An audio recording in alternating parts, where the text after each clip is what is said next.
Hello friends, स्वागत है आपका हमारे यूट्यूब चैनल पर। दोस्तों, आज हम कक्षा 10वीं के विज्ञान भाग 1 प्रकरण 8 धातु विज्ञान के बारे में पढ़ेंगे।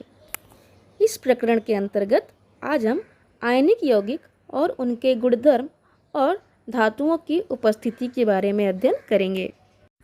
तो दोस्तों, पहले शुरुआत करते हैं हम आयनिक यौगिक से। आयनिक यौगिक किसे कहते हैं? धन आयन और ऋण आयन से बनने वाले यौगिक को आयनिक यौगिक कहते हैं। धन आयन और ऋण आयन ये विपरीत विद्युत आवेशित होते हैं, अर्थात इन दोनों के जो आवेश होते हैं वो विपरीत होते हैं। धन आयन धन आवेश वाला होता है, ऋण आयन ऋण आवेश वाला होता है, और विपरीत आवेशों के कारण ही उनके बीच में एक विद्युत आकर्षण बल कार्य करता है, जिसके कारण इनके बीच एक आयनिक यौगिक का निर्माण होता है। आयनिक यौगिकों में धन आयन और ऋण आयन, इनकी संख्या और उन पर आवेशों का मान इस प्रकार होता है कि धन आयन और ऋण आयन एक दूसरे को संतुलित करते हैं, अतः आयनिक यौगिक विद्युत दृष्टि से उदासीन होते हैं।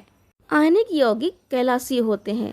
कैलासीय पदार्थों के सभी कणों के पृष्ठभाग विशिष्ट आकार के तथा चिकने और चमकदार होते हैं। आयनिक यौगिकों में आयनों के एक नियमित विन्यास के कारण ही, अर्थात नियमित अरेंजमेंट के कारण ही क्या होता है, उनको कैलासीय रूप प्राप्त होता है। अलग अलग आयनिक यौगिकों में आयनों की रचना और विन्यास अलग अलग होते हैं, इसीलिए उनके कैलाशों का आकार भी अलग अलग होता है। कैलाशों में स्थित आयनों का विशिष्ट विन्यास जिसके कारण होता है वह प्रमुख घटक है विजातीय आयनों के बीच होने वाला आकर्षण बल और सजातीय आयनों के बीच होने वाला प्रतिकर्षण बल। विजातीय आयन का अर्थ होता है दो विपरीत आवेशों वाले आयन, अर्थात अगर एक आयन धनात्मक है तो दूसरा आयन ऋणात्मक होगा, और ऐसे में इन दोनों के बीच में आकर्षण बल होता है। लेकिन अगर दोनों आयन समान आवेश के हों, अर्थात दोनों ही या तो ऋण हो या दोनों ही धन हो, तो उनके बीच में आकर्षण न होकर प्रतिकर्षण होता है, अर्थात वो एक दूसरे से दूर जाते हैं, एक दूसरे को ढकेलने का काम करते हैं। और इसीलिए कैलासीय संरचना में धन आयन के चारों ओर ऋण आयन होता है और ऋण आयन के चारों ओर धन आयन होता है। विशिष्ट कैलासीय संरचना के लिए उत्तरदायी घटकों में दो महत्वपूर्ण घटक कौन कौन से हैं? धन आवेशित और ऋण आवेशित आयनों का आयतन और आयनों पर स्थित विद्युत आवेश का परिमाण। नज़दीक स्थित विपरीत आयनों के बीच स्थिर विद्युत आकर्षण बल बहुत ही प्रबल होता है। इसलिए आयनिक यौगिकों के द्रवणांक उच्च होते हैं और आयनिक यौगिक कठोर तथा भंगुर होते हैं। भंगुर अर्थात आप उन्हें तोड़ सकते हो। आगे देखते हैं आयनिक यौगिक और उनके गुणधर्म। आयनिक यौगिकों के गुणधर्मों का अध्ययन करने के लिए एक प्रयोग किया जाता है। इस प्रयोग में जो उपकरण लगेंगे: धातु का चौड़ा चम्मच, बर्नर, कार्बन विद्युत अग्र, बीकर, बैटरी बल्ब, टैपन कुंजी इत्यादि। रासायनिक पदार्थ में हमें इस्तेमाल करना है sodium chloride, potassium iodide, barium chloride के नमूने और साथ में पानी। पहले भाग में धातु के छोटे चम्मच में प्रत्येक लवण के नमूने की थोड़ी सी मात्रा लेकर बर्नर की ज्योति पर गर्म करते हैं। दूसरे भाग में आकृति में दर्शाए अनुसार बैटरी के धन व ऋण सिरों को कार्बन के विद्युत अग्रों से जोड़कर बीकर का उपयोग कर विद्युत अपघटन सेल का निर्माण करते हैं। प्रत्येक लवण के विलयन में विद्युत अग्र डुबाते हैं और फिर हम निरीक्षण करते हैं कि बल्ब जलता है या नहीं। यह प्रक्रिया हमें प्रत्येक लवण के विलयन में करना है। इस प्रयोग के आधार पर हमें आयनिक यौगिक के कुछ गुणधर्म प्राप्त होते हैं। पहला, धन आयन और ऋण आयन में तीव्र आकर्षण बल होने के कारण आयनिक यौगिक ठोस अवस्था में और कठोर होते हैं। दूसरा, आयनिक यौगिक भंगुर होने के कारण उन पर दाब प्रयुक्त कर उन्हें तोड़ा जा सकता है। तीसरा, आयनिक यौगिकों में अंतर आणविक आकर्षण बल अधिक होने के कारण उसे तोड़ने के लिए बहुत अधिक ऊर्जा लगती है, इसलिए आयनिक यौगिकों के द्रवणांक व क्वथनांक उच्च होते हैं, अर्थात उनका बॉइलिंग पॉइंट, उबलने का जो तापमान होता है और पिघलने का जो तापमान होता है वो अधिक होता है। आयनिक यौगिक पानी में घुलनशील होते हैं क्योंकि विचरण के कारण मुक्त हुए आयनों के चारों ओर पानी के अणु विशिष्ट रूप से अभिमुख होकर विशिष्ट दिशा में घूमकर जमा हो जाते हैं। इससे मूल अंतर आणविक बल के स्थान पर आयन और उनके चारों ओर जमा हुए पानी के अणुओं के बीच नया आकर्षण बल प्रस्थापित होता है और आयनिक यौगिक का जलीय विलयन बनता है। परंतु आयनिक यौगिक केरोसिन व पेट्रोल जैसे विलायकों में अघुलनशील होते हैं, क्योंकि पानी में जिस प्रकार नया आकर्षण बल प्रस्थापित होता है वैसा इन विलायकों में स्थापित नहीं हो पाता। ठोस अवस्था में आयनिक यौगिक विद्युत का वहन नहीं करते, क्योंकि इस अवस्था में आयन गतिशील नहीं होते, परंतु पिघली हुई अवस्था में आयन गतिशील होने के कारण वे विद्युत वहन कर सकते हैं। आयनिक यौगिक के जलीय विलयन विद्युत सुचालक होते हैं, क्योंकि जलीय विलयन में विचलित हुए आयन होते हैं। विलयन में विद्युत प्रवाहित करने पर ये आयन विपरीत विद्युत आग्रहों की ओर जाते हैं। पिघली हुई जलीय विलयन स्थिति में विद्युत चालक होने के कारण आयनिक यौगिकों को विद्युत अपघटनीय पदार्थ कहते हैं। अगला टॉपिक है हमारा धातु विज्ञान। धातु का उसके खनिज से निष्कर्षण करना और उपयोग के लिए शुद्धिकरण करना, इससे संबंधित विज्ञान और प्रौद्योगिकी को धातु विज्ञान कहते हैं। अब देखते हैं धातुओं की उपस्थिति, अर्थात हमें धातु कहाँ कहाँ प्राप्त होते हैं और किस अवस्था में प्राप्त होते हैं। अधिकतर धातुएं क्रियाशील होने के कारण प्रकृति में मुक्त अवस्था में नहीं पाई जाती, अपितु वे उनके ऑक्साइड, कार्बोनेट, सल्फाइड, नाइट्रेट इन लवणों के रूप में संयुक्त अवस्था में पाई जाती है।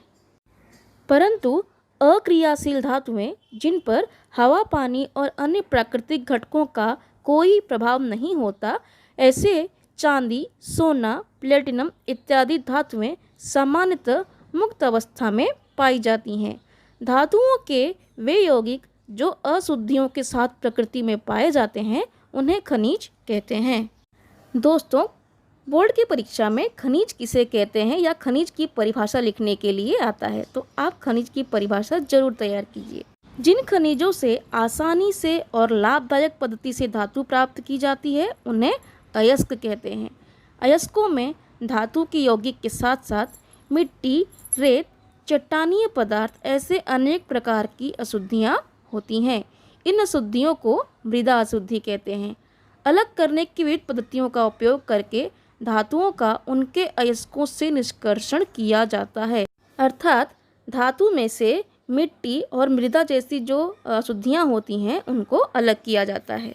सामान्यतः अयस्कों की खानों में से खनिजों को बाहर निकालकर वहीं अलग अलग पद्धतियों का उपयोग करके उनमें स्थित मृदा अशुद्धि को दूर किया जाता है।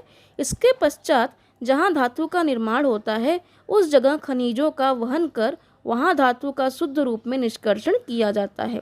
तत्पश्चात शुद्धिकरण की अलग अलग पद्धतियों का उपयोग करके धातु को अधिक से अधिक शुद्ध किया जाता है। इस पूरी प्रक्रिया को धातु विज्ञान कहते हैं।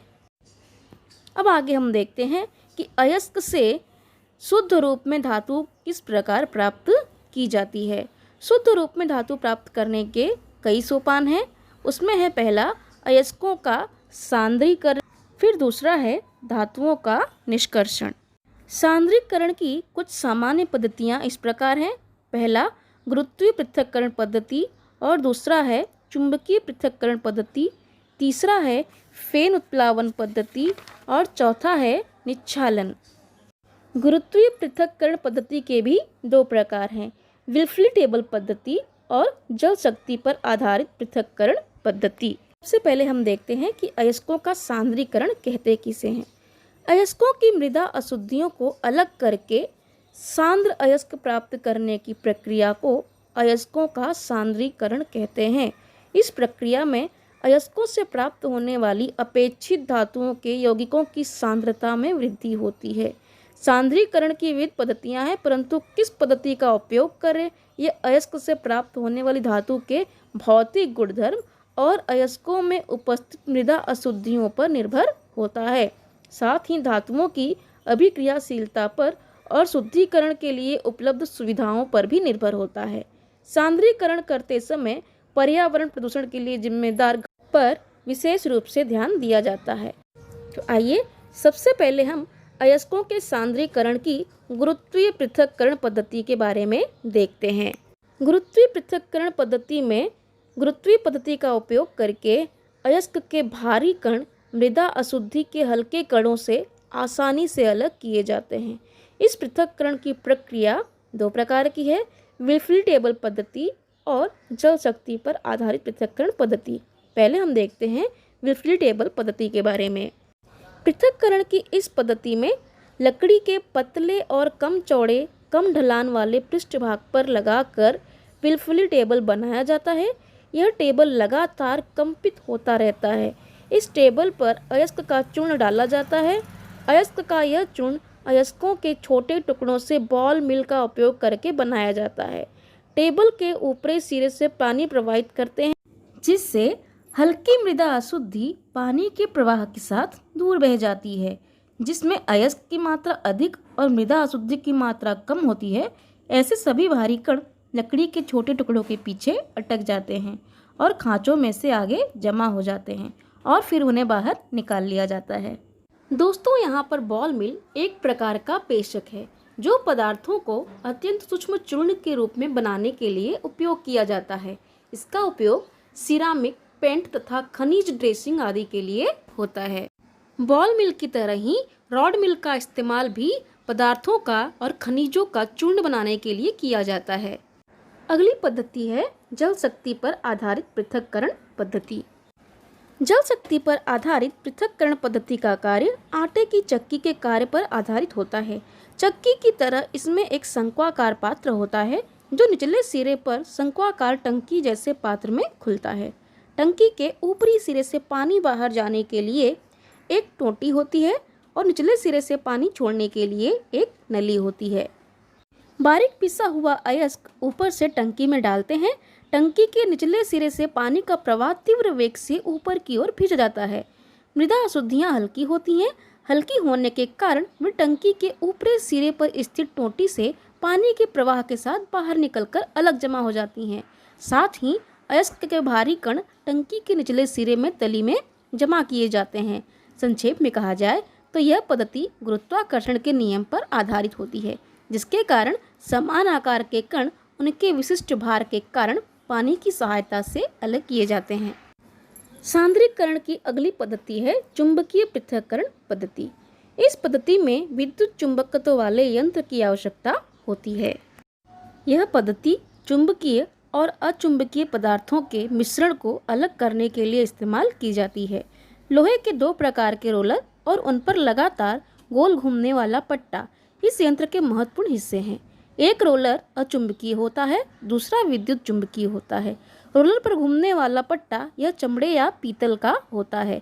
रोलर पर घूमने वाले पट्टे पर जो सिरा अचुंबकीय रोलर की ओर होता है, उस सिरे पर अयस्क का चूर्ण गिराते हैं। चुंबकीय रोलर के नीचे दो संग्राहक पात्र रखते हैं। अयस्क के अचुंबकीय घटक चुंबकीय रोलर की ओर आकर्षित नहीं होते, अतः वे घूमने वाले पट्टे पर बहते बहते आगे जाते हैं और चुंबकीय रोलर से दूर रखे संग्राहक में गिरते हैं। उसी समय अयस्क के चुंबकीय घटक चुंबकीय रोलर पर चिपके रहने के कारण रोलर के पास रखे संग्राहक में गिरते हैं। इस प्रकार अयस्क में उपस्थित चुंबकीय और अचुंबकीय कण उनमें स्थित चुंबकीय गुणधर्म के कारण अलग किए जाते हैं। उदाहरण के लिए कैल्सिटराइट यह टीन धातु का अयस्क है। इस अयस्क में मुख्य रूप से स्टेनिक ऑक्साइड यह अचुंबकीय घटक और फेरस टंगस्टेड यह चुंबकीय घटक होता है। सांद्रीकरण की अगली पद्धति है फेन उत्प्लावन पद्धति। फेन उत्प्लावन पद्धति यह अयस्कों में उपस्थित कणों के परस्पर जल स्नेही और जल विरोधी इन दो परस्पर विपरीत गुणधर्मों पर आधारित होते हैं। इनमें धातु के सल्फाइड के कण उनके जल विरोधी गुणधर्म के कारण प्रमुख रूप से तेल से भीग जाते हैं और जल स्नेही गुणधर्म के कारण मृदा अशुद्धियां पानी से भीग जाती हैं। इस गुणधर्म का उपयोग करके फेन उत्प्लावन पद्धति से कुछ विशिष्ट अयस्कों का सांद्रीकरण किया जाता है। इस पद्धति में बारीक पीसे हुए अयस्क को पानी से भरी हुई एक बड़ी टंकी में डालते हैं। कुछ विशिष्ट वनस्पतियां जैसे कि पाइन तेल, नीलगिरी तेल इनका उपयोग किया जाता है, जो कि झाग निर्माण के लिए इस्तेमाल होते हैं। उच्च दाब के साथ हवा का झोंका पानी में घुमाया जाता है। उत्प्लावक टंकी के मध्य भाग में स्वयं के अक्ष के चारों ओर घूमने वाली एक मथनी होती है। मथनी का उपयोग आवश्यकतानुसार किया जाता है। प्रवाहित हवा के झोंके के कारण बुलबुले बनते हैं। मथनी के कारण तेल, पानी और हवा के बुलबुले मिलकर झाग का निर्माण करते हैं, जो कि जल की सतह पर तैरने लगता है। इसलिए इस पद्धति को फेन उत्प्लावन पद्धति कहते हैं। झाग के साथ ही अयस्क के चूर्ण ऊपर चले आते हैं, जिन्हें की अलग कर लिया जाता है, और मृदा अशुद्धियाँ नीचे तली में जम जाती हैं, जिन्हें समय समय पर टंकी में से बाहर निकाल लिया जाता है। यहाँ पर उदाहरण के तौर पे हम ले सकते हैं जिंक ब्लेंड और कॉपर पाइराइड के सांद्रीकरण। अगली सांद्रीकरण की पद्धति है हमारी निक्षालन, जिसे इंग्लिश में कहते हैं लीचिंग। एल्यूमिनियम, सोना, चांदी, इन धातुओं का उनके अयस्कों से निष्कर्षण करने का पहला चरण अर्थात निक्षालन पद्धति होती है। इसमें अयस्क को एक विशिष्ट विलयन में बहुत देर तक भिगोकर रखते हैं। विलयन के साथ विशिष्ट रासायनिक अभिक्रिया होकर अयस्क उसमें घुल जाते हैं, परंतु मृदा अशुद्धियाँ अभिक्रिया न होने के कारण उसमें नहीं घुलती, इसलिए वह अलग कर ली जाती हैं। उदाहरण के लिए बॉक्साइड एल्यूमिनियम के इस अयस्क का सांद्रीकरण निक्षालन पद्धति से करते हैं। इस प्रक्रिया में बॉक्साइड अयस्क को जलीय सोडियम हाइड्रोक्साइड या फिर सोडियम कार्बोनेट के विलयन में भिगोकर रखने से उसका प्रमुख घटक एल्यूमिना खुल जाता है। तो दोस्तों, ये थी धातुओं के सांद्रीकरण की कुछ पद्धतियाँ। आज की वीडियो में हम खाली इतना ही पढ़ने वाले हैं। अगली वीडियो में हम पढ़ेंगे धातुओं का निष्कर्षण।